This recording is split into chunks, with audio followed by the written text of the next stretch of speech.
Ang kapag hitabo sa Bagyo, dinhi pa mi sa amo nya. Nagkanaanam nagkaukab ang sa kwarto namo ug sa mga bata nya.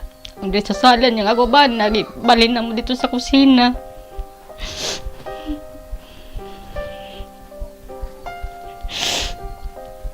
Anak lagi ako ba na nga biyahe na lang ko ninyo. Paniguro na lang mo kuwan tago. Yan anak ko nga dili biya nga namo bahala na magunungay tani.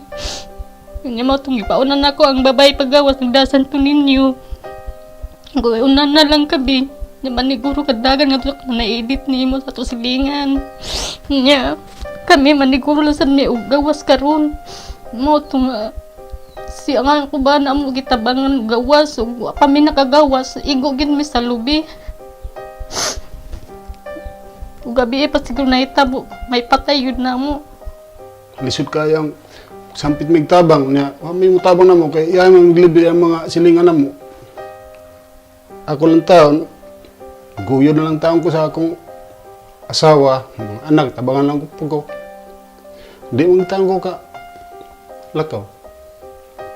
Itong tuig 2004, nag-duty ko sa alert agency. Na-stroke ko, muna hinungdan sa akong pagka-paralyze.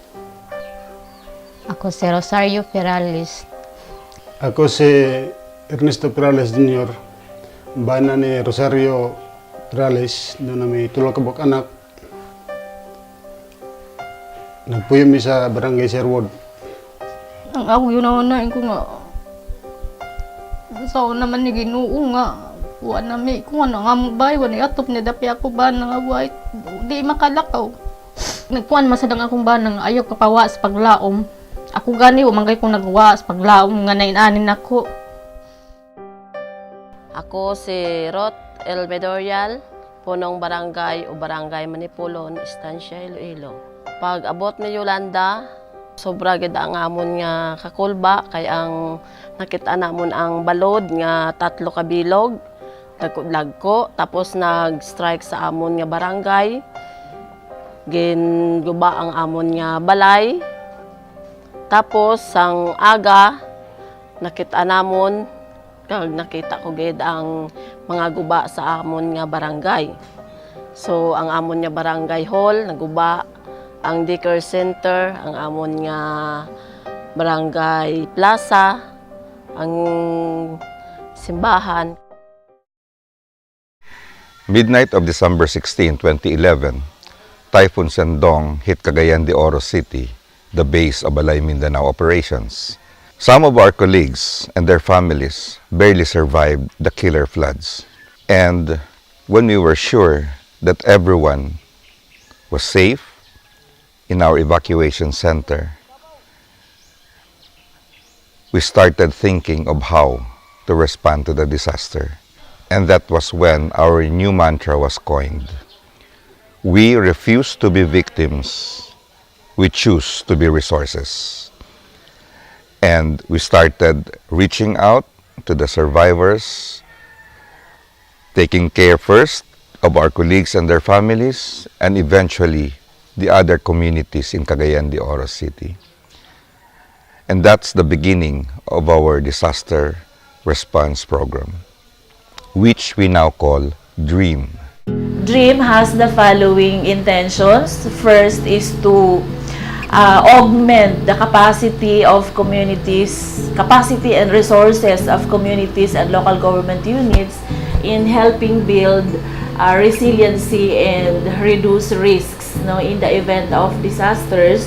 Second, it wants to help address the reality that most of our local government units now have no disaster risk reduction management plans. And third, Balay Mindanaw's DREAM wants to optimize public funds because as practice, these funds are used for disaster response instead of development initiatives. Balay Mindanaw has this training facility in Lumbia that will become our disaster hub.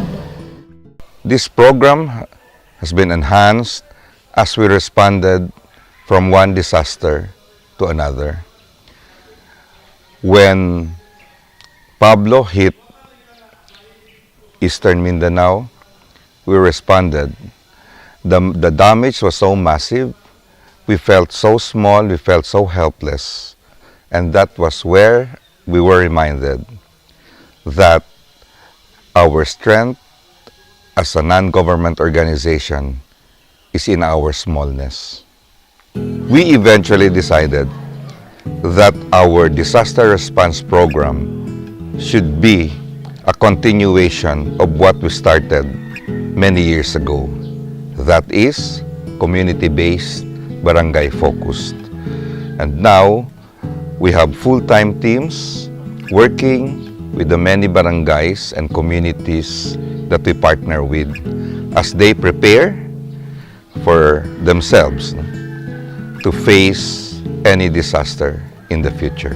When we respond to disasters, we constantly remind ourselves that the people and the communities whom we choose to serve are not victims.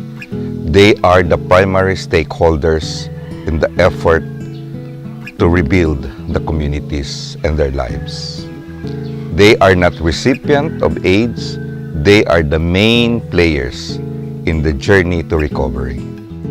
In behalf sang Barangay Manipulon kag municipality sang Estancia, dako gid ang pagpasalamat sang mga taga Manipulon sa Balay Mindanaw kag sa Disaster Aid International.